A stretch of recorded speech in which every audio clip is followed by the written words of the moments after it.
में एक सीधा साधा लकड़हारा रहता था, भोला। उसका नाम ही उसके स्वभाव को दर्शाता था। भोला हर दिन जंगल से लकड़ियाँ काटता और गांव में बेचता।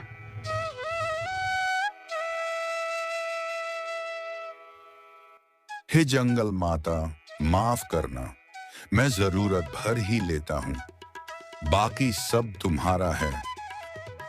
अरे भोला, तू हर पेड़ से माफी मांगता है, बेवकूफ कहीं का।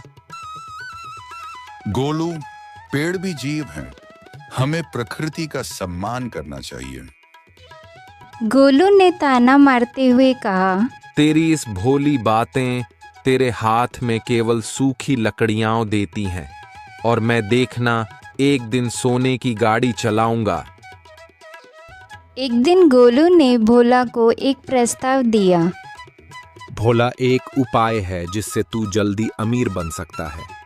उस पहाड़ी के पीछे एक गुफा है जहां हर अमावस्या की रात को खजाना प्रकट होता है। सच? लेकिन अगर वहां कोई खतरनाक चीज हो तो? नहीं नहीं, सिर्फ ईमानदार और भोले लोगों को वो खजाना मिलता है। तू बिल्कुल सही है उसके लिए। भोला मान गया। गोलू ने सोचा कि भोला गुफा में जाएगा और अगर कोई खजाना मिला तो वो बाद में उसे हड़प लेगा। अमावस्या की रात भोला गुफा में पहुंचा। अंधेरे में टिमटिमाती रोशनी, चमगादड़ों की आवाज़ें और डरावना सन्नाटा।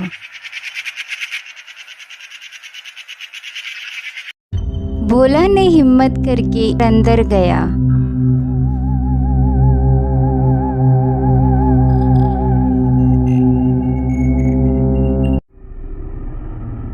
अचानक सामने एक वृद्ध पंडित जी प्रकट हुए। कौन हो तुम और इस गुफा में क्यों आए हो? मैं भोला हूँ, लकड़हारा। मुझे खजाने के बारे में बताया गया था, लेकिन अगर यहाँ आना पाप है तो मैं वापस चला जाता हूँ। पंडित जी मुस्कुराए। खजाना उन्हें ही मिलता है जिनका दिल साफ हो, लेकिन परीक्षा देनी होगी। पंडित जी ने भोला से 3 सवाल पूछे। अगर तुम्हें भूख से मरता हुआ दुश्मन दिखे तो क्या करोगे?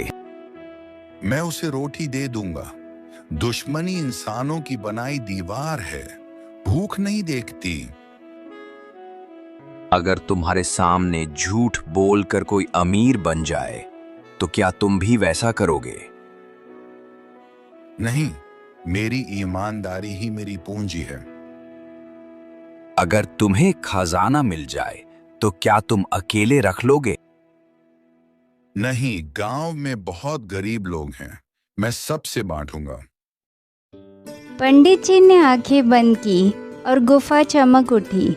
वहाँ एक छोटा सा संदूक था जिसमें चांदी के सिक्के और एक पत्र था। जिसने परीक्षा पास की उसे मिलती है ये अमानत, पर इसे बांटना अनिवार्य है। अगली सुबह गांव में चर्चा फैल गई। भोला को खजाना मिल गया। सब हैरान थे। गोलू जल बुन रहा था। मुझ जैसा चालाक आदमी पीछे रह गया और वो बेवकूफ भोला आगे निकल गया। उसने तो खजाना भी बांट दिया, मंदिर में घंटा चढ़ाया, स्कूल में किताबें दी और सबसे बड़ी बात, गरीबों को घर बनवा दिए। गोलू ने सोचा कि वो भी गुफा में जाकर खजाना हासिल करेगा। अगली अमावस्या की रात वो भी गुफा में पहुंचा।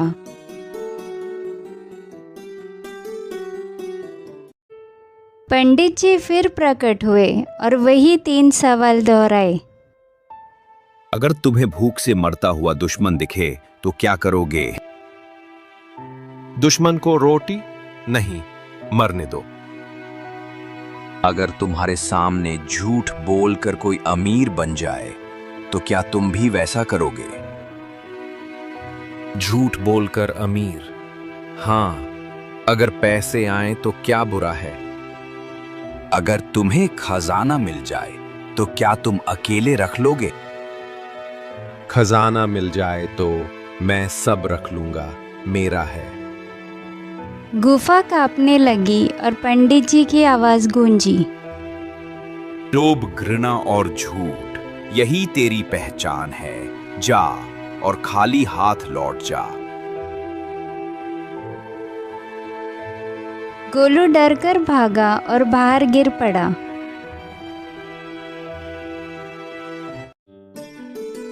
कुछ महीनों बाद गांव में मेला लगा।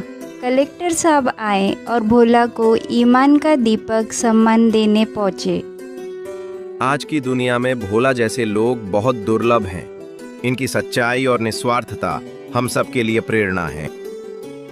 मैं तो बस पेड़ काटता हूँ, लेकिन आज सीखा कि दिल साफ हो तो रास्ते अपने आप खुल जाते हैं।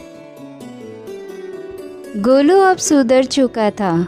उसने भोला से माफ़ी मांगी और गांव के बच्चों को पढ़ाने का काम करने लगा।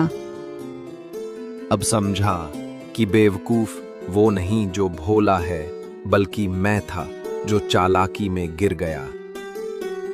बुद्धि से ज्यादा जरूरी है भावना।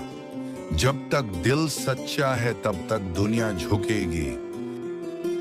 बुद्धि ज़रूरी है, लेकिन अगर उसमें सच्चाई और करुणा ना हो तो वो सिर्फ चालाकी बन जाती है।